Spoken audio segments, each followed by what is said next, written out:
Welcome to Dan's Talks. My guest today is Arielle Hessler, who is the chief librarian or head librarian at the Amagansett Library. And this is a rather old library in the community, at least going back to when I first got out here. There was a small, I think it was a little more than a fishing tackle shack on Main Street that they had converted, and there was a gentleman there who became librarian, and I think he was there for a legendary 50 years, but I'm not sure. You might know. Who was that? Do you remember Carlton Kelsey? Is it Yes. Carlton Kelsey? Yeah. Yeah, yeah. He was very quiet and peaceful and loving and helped the community. And he lived in this, he didn't live there. He might have, for all I knew. But it was a very tiny library. And eventually, I think it happened while he was there. They enlarged it, and then I believe they've enlarged it since. Now it's tell us about the library today and what the rooms consist of. Okay, yeah. So the original library was a house that was donated by Mrs. Mortimer Levering in 1921. The library had been around a few years before that, but it was housed above the post office, a different post office, not the same one now. Um, and I'm not sure about if there was an expansion while Carlton Kelsey was there. There may have been. I know around 2003, 2004, they did a really big one, and that's that it was crazy. I don't even know how they did it. They lifted the original building. There's a basement underneath that now. They Yeah. moved a little bit to make space. And they kind of tripled or quadrupled, maybe even more than that, the space of the building. And so now we have a lot of different spaces. We have, the books that we've always had. We have an adult children's. We also now have a teen section, which is new from a few years ago. And that's a space just for teens to come in, and it has their books, but also if they need to study or meet with people, we have teen programs for them. We have a local history space, both circulating and kind of the archive. We have quiet reading space, quiet workspace, and then we have a collaborative space for people who might want to meet with others and work together. And then we have our programming room. What are some of the programs the library is doing? We do a lot of different things for all ages. The biggest thing right now is for kids, we have music programs happening. It's Baby Farmers, which during the summer happens at Amber Waves Farm in Amagansett. And right now, because it's a little too cold, they're in the library instead, and that's every Saturday. We do Friday films, which is, for adults, they can come and watch films every Friday at 1 p.m. We have tons of things. The one I'm really excited about is starting the end of this month. We have our Nail Biters Book Club, which is for mystery readers, but this time it's going to be hosted at Bonfire Coffee House. So it's going to be after hours for the coffee house. So there's still some time if anyone wants to read the book and go to Bonfire to have some coffee, cookies, and talk about it. And just a ton of things. We're doing knitting clubs, a lot of different things, history programs, author talks. Writing is a really big thing. Everyone loves our writing and poetry programs. Oh, that's wonderful. What is the bonfire? How does the word bonfire, is that the name of a book, or what? How is that? Oh, no. So the Bonfire Coffee House is a new coffee house in Amagansett Know that that. opened up over the summer. What a So great name. what? What a great name. Yeah, no, it's great. And it's a great place too. So we're excited to, it's nice to go out in the community with our programs when we can. So. Well, I think it's a name. There are some. Stephen Talkhouse is named for a Montauk Indian from the 19th century. But earlier than that, they built bonfires at the end of Springs Fireplace Road at the beach to signal people on Gardiner's Island that they were either going to ship something out to them or were ready to receive something, because that got to be that name. Tell me about yourself. Are you local? It sounds like you might have been here since you were born. No, I haven't. I've been on Long Island since I was born. I've spent my whole life out here, but I live a little bit more west. But before I worked at Amagansett, I started here in December of 2021. And before that, I worked at John Jermain Library in Sag Harbor. And I did programming there, but I also did emerging technologies for a bit. And then before that, I worked as a bookbinder and preservation technician at Stony Brook University Libraries. So, and well before that, my very first job ever was as a children's page at a library. So I've kind of worked in most of the places you can work in a library. Where did you grow up, and when did you decide you wanted to be a librarian? I guess is a good question. Well, I grew up near Longwood Library because that's you had to live in the district to work there. I don't think I knew I wanted to be a librarian until after I graduated from college. My degree was in ancient medieval history. I originally wanted to be a professor, but after Where four did you go to, years, where did you go but to school? Where did you I go went to to school? Stony Brook University. And after about 4 years, I realized I wasn't quite passionate enough to want to pursue a master's and PhD in ancient medieval history. So I had been working in libraries kind of the whole time. And I really loved in public libraries, there's kind of, you can never get bored. There's always something happening. There's books, there's programs. The people are wonderful. And so I just decided to get my degree, and I did that online through University of Buffalo. That was a really great experience. I recommend it to anyone who is considering library science. Yeah, and then my first job was at John Jermain after that. The libraries and their uses have changed dramatically in your lifetime and mine. Mhm. They, Yeah. they used to be all about, and they still are, borrowing out books and then returning them if late for a few cents. Yeah, well, And now we don't have late fees anymore at Amagansett, and that's a little newer. A lot of libraries are like that. There are still few that have late fines. We do have, if you lose a book, you have to pay if you like lost it and you never bring it back. But if it's like a few weeks late, we'd rather it come back. We don't want anyone to not feel like they can come to the library. We want to be a welcoming place, not a place that punishes you because you got so into a book that you couldn't return it. That's a good thing that I do love about modern libraries. yeah, also, I guess it's all those nickels and dimes. You Yeah. know, Yeah. nobody wants them anymore.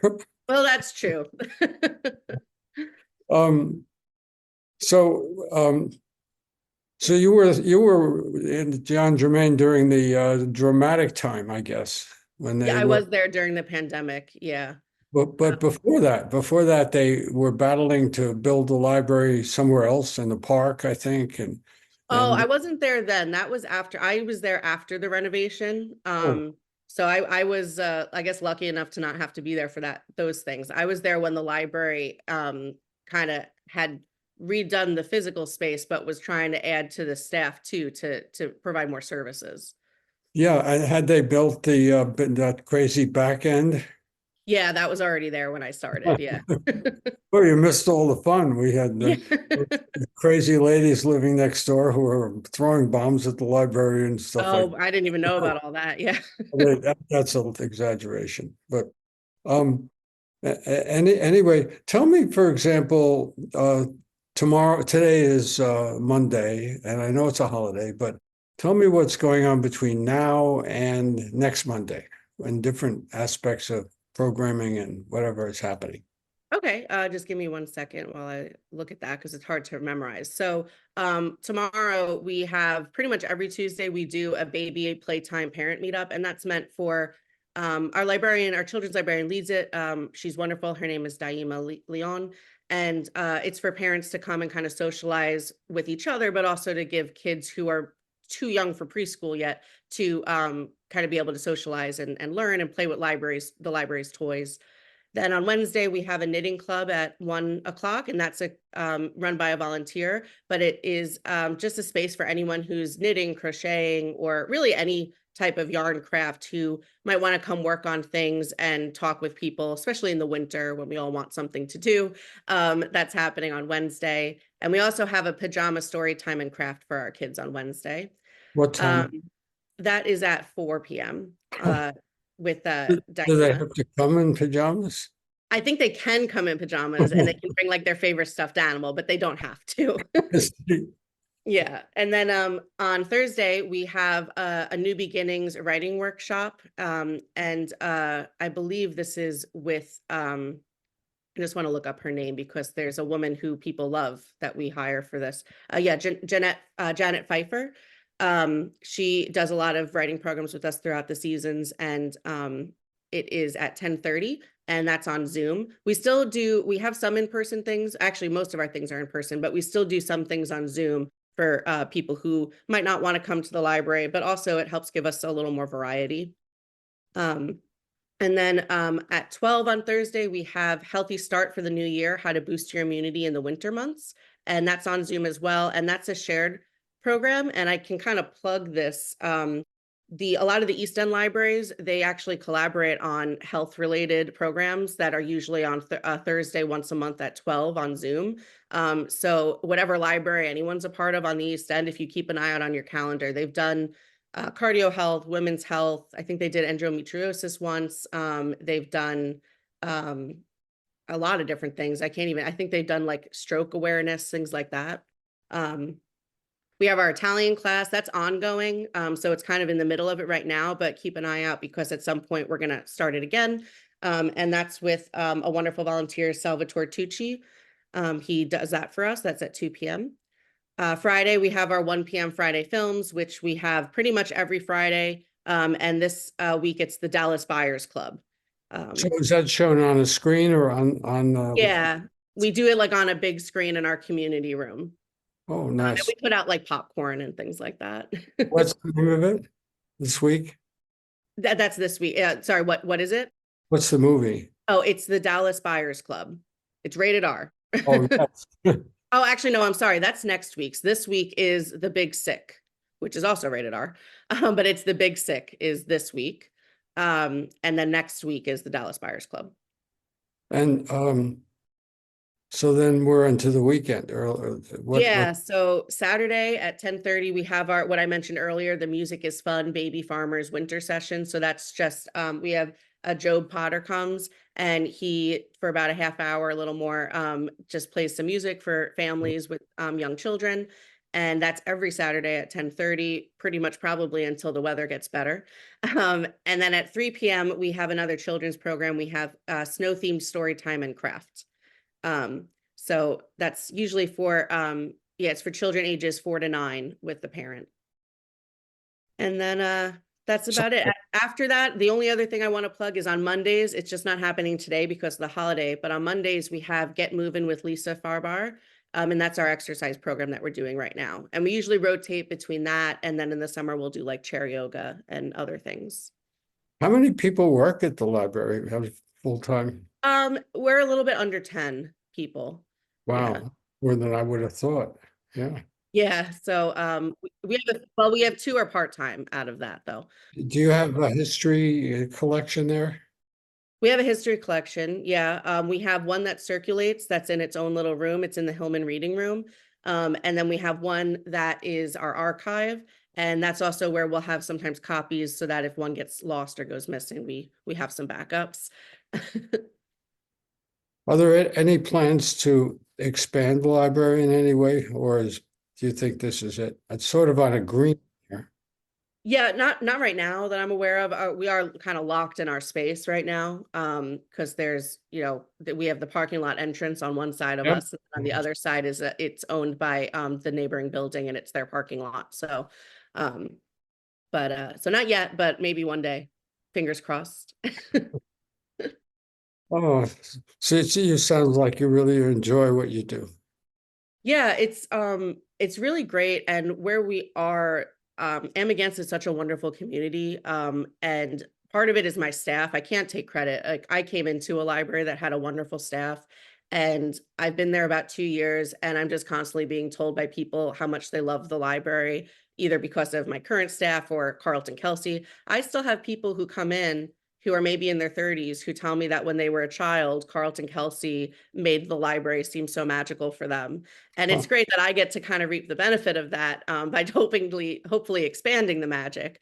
But it's just really great to be in a small area where people really love the library. Well, thank you for being on the podcast. Thank you so much. I'm glad you're feeling better. Yes, and, thank you. We'll move on to other things now at the conclusion of this, and appreciate you taking the time to be here. Thank you so much for having me. Sure. Bye-bye. Bye.